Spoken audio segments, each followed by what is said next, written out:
By the time the authorities stop explaining themselves, the interesting part is usually over. The first half of this case still had the shape of something local. A frightened vet, a sick dog, a wasp nest under a porch eave. The kind of thing a county office can dismiss, mislabel, or bury in the right stack of reports. But once enough small details start agreeing with each other, official language changes. Trucks come faster. Radios go quiet. Men who were never supposed to be surprised arrive, looking like they've already read the ending. DNR arrived at Tolliver's property in 6 unmarked trucks at 11:42 that morning. I know the time because Lauren pulled traffic camera stills from the county road intersection before they vanished from the server. The crews wore rubberized suits with sealed hoods and black face shields. They weren't B-suits, and they weren't hazmat gear either. They were something in between, built for punctures, vapor, and panic. Each truck had a thermal unit mounted over the cab. 2 carried portable CO2 tanks. 1 carried a roll of clear plastic sheeting wide enough to wrap a house. They didn't knock on the door. They didn't call Wade. They surrounded the property from the ditch line and worked inward. Lauren found the police scanner recording from a volunteer fire channel that accidentally caught part of the operation before someone killed the repeater. The voices were clipped and calm. Thermal confirms attic bloom. Porch lure active. 4 avian carriers on roofline. 1 canine host at driveway. Don't engage host unless it crosses the lane marker. Repeat. Host is containment asset until foam deployment. Host is containment asset. That phrase stayed with me.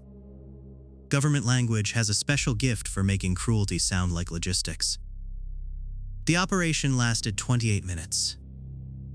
At least that's all the recording gave us. There was a burst of static, 3 shouted words nobody could clean up, then a sound like 1,000 sheets of wax paper tearing at once. After that, 1 voice came through. Freeze line failed at east vent. Switching to burn seal. The next sound was a roar low enough to rattle the microphone in the fire station receiver. Tolliver's house was gone by evening. Officially, a propane leak caused an accidental structure fire. Wade was told his home had been condemned by county order due to chemical contamination after the fire. His insurance company received a state letter within 6 hours and stopped asking questions. Boone wasn't listed on any animal recovery form. Wade asked me if that meant Boone got away. I told him I didn't know. It was the kindest, honest answer I had. The bear file came 2 nights later. Ray didn't send it from a government account. He didn't call or text. At 2 in the morning, someone left a padded mailer in my P.O. box with no return address and no postage. Inside was a cheap flash drive wrapped in aluminum foil.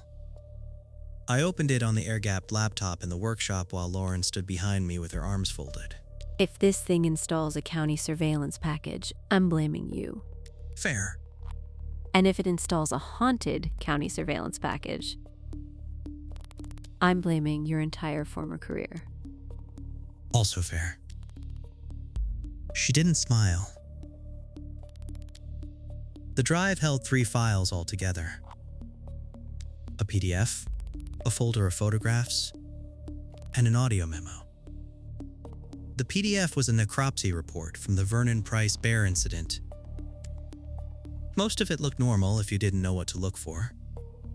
There was weight, sex, estimated age, entry wounds, spinal trauma, and a negative preliminary rabies screen. Then the wording changed. Lauren leaned closer. They switched authors. She was right. Halfway down page 4, The report stopped sounding like veterinary medicine and started sounding like containment doctrine. Cranial cavity contained non-mammalian chitin structure approximately 9.2 centimeters across, integrated with amygdala, hypothalamic tissue, and upper brainstem. Multiple filament bundles extended into spinal canal. Bundles remained contractile for 4 minutes after host cardiac cessation. Lauren whispered. 4 minutes? I opened the photographs. I won't describe all of them. Some images exist to prove a thing happened. They don't need to be carried around in anyone's head longer than necessary. The first showed the bear on a steel table, massive black body tagged and measured. Its eyes were open.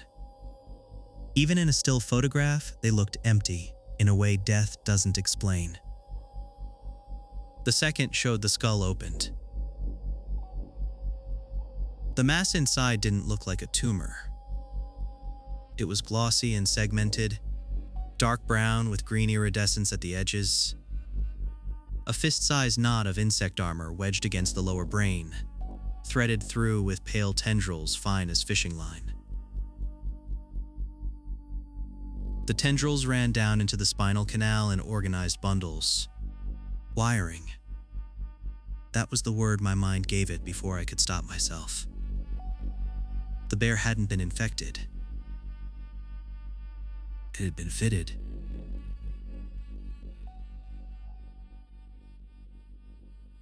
I opened the audio memo. Ray's voice filled the workshop speakers, low and exhausted. Supplemental observation for FL review. The organism recovered from the Price host appears consistent with defensive cast specimens collected from the Tolliver property and the Pike Hollow Bridge site. Recommend discontinuing rabies framing for internal communications. External messaging can maintain rabies concern if needed to limit civilian interference. Thermal signature remains the most reliable field indicator. Host present with cranial bloom and ocular cooling. Behavioral markers include fixation on hive structure, protective positioning, pain non-response, and coordinated movement across unrelated species.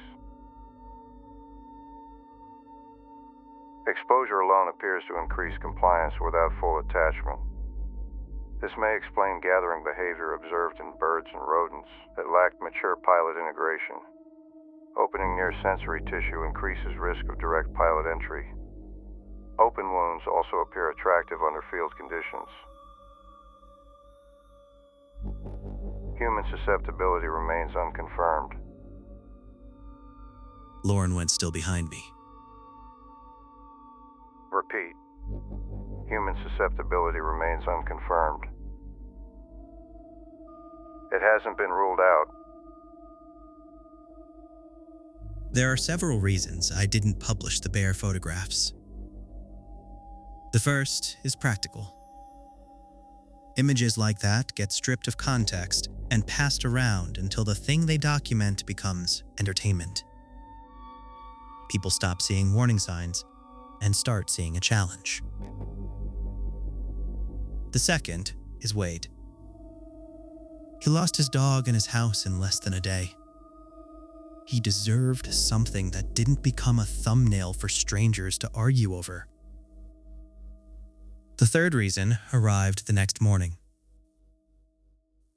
Lauren found it in a procurement export from the Lantern Bend hardware store. She'd been cross-checking customer invoices against the animal control map, looking for people who bought wasp spray, foggers, attic sealant, or anything else that might put them under a nest.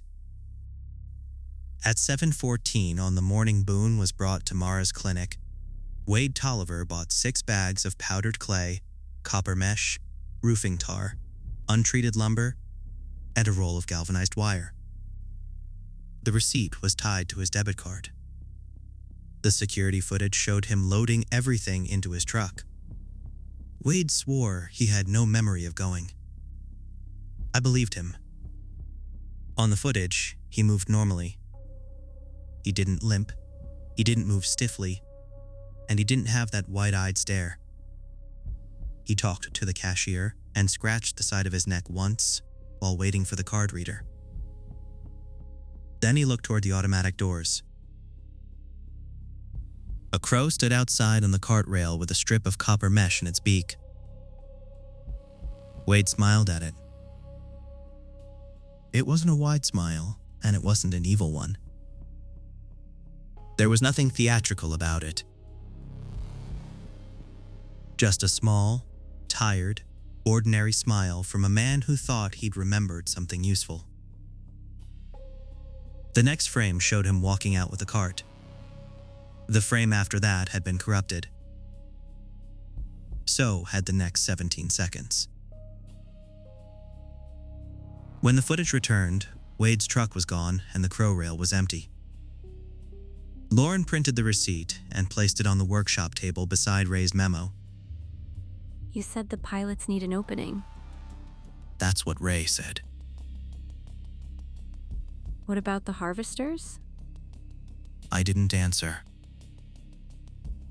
The house was quiet around us. Rain had stopped overnight, but the woods beyond the blue line still dripped steadily. Somewhere far off, a chainsaw started and then cut out.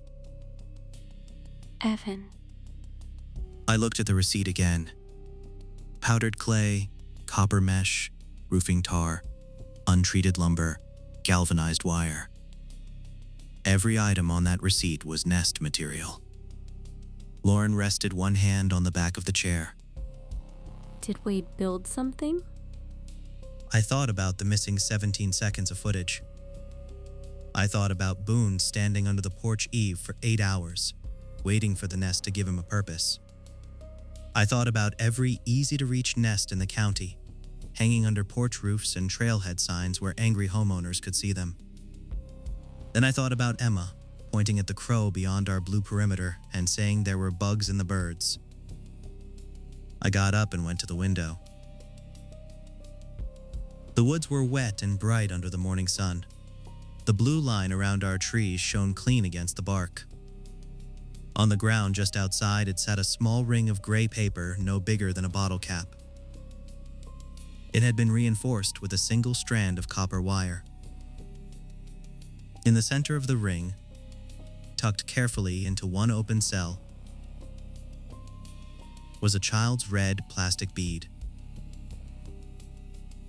I didn't cross the line. I didn't call Emma to the window. I stood there until Lauren came beside me, and together we watched 3 crows land in the branches above it. Their eyes looked normal in daylight. That was the worst part. Without thermal, they looked normal. I added 4 rules to the green logbook that afternoon. First, if a wasp nest appears in a place that makes you want to remove it immediately, assume the placement is intentional. Second, if an animal guards a nest without making sound, don't call its name. Don't treat recognition as proof of control. Third, cover your eyes, nose, mouth, and any open wound before approaching. Exposure changes judgment before it changes movement. Fourth, thermal comes before contact. If the skull burns white and the eyes go black, you leave. DNR swept our property 3 hours after I called Ray from a payphone in town. They wore the same sealed suits from the Tolliver Operation. They collected the bottle cap nest outside the blue line, took bark samples from 6 trees, and sprayed a clear foam along the perimeter, while Emma watched from the upstairs window with Lauren's arms around her. One technician asked me if anyone in the house had experienced missing time, unusual shopping behavior, unexplained interest in construction materials, or recurring dreams involving buzzing. I asked him if that was on the official questionnaire. He didn't answer. Before they left, Ray walked to the edge of the driveway and stood beside me in the damp gravel. You shouldn't have gone to Tolliver's. Probably not. That's all you've got? I learned the range limit. You also learned they can put a lure on your perimeter. Ray looked older than he had 2 days before. Gray stubble shadowed his jaw, his eyes were red, and his shoulders bowed under the weight of things he wasn't allowed to say. I asked him the question anyway. Have they taken a person? No confirmed cases. That's not what I asked. It's the answer I can give. Ray looked toward the house. Emma's face was small and pale in the upstairs window. Lauren stood behind her with one hand on the glass. Keep your vents screened. Keep your windows sealed. Don't leave wet clothing outside overnight. Watch for nests built with metal. And if anyone in your house starts gathering material without knowing why, you call me before you call a doctor. Anyone? Anyone. He walked back to the unmarked truck. I stayed in the driveway until they were gone. That night, after Emma was asleep and Lauren had checked every window twice, I sat in the workshop with the field log open and listened to the scanner. At 10:30, County Dispatch sent animal control to a church on Welling Road for a wasp nest in the bell tower. At 11:12, a deputy reported birds entering and exiting the steeple with wire in their beaks. At 11:19, the channel went silent. At 11:24, my phone rang. I let it ring.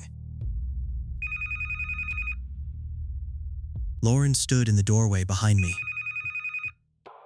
Are you going to answer it? No. The phone rang again. Once. Twice. 3 times. Then the answering machine clicked on. For 5 seconds, there was nothing. Then came a dry, papery buzz. Under it, almost too low to hear, something moved inside the wall behind the phone jack. I pulled the 12 gauge from under the workbench, chambered a shell, and aimed at the baseboard. Lauren didn't scream. She stepped backward, locked the workshop door, and said my name once. The buzz stopped. The thing inside the wall stopped moving. The answering machine beeped. Then a voice came through the speaker. It was Wade Tolliver. Evan, I found a place to build it.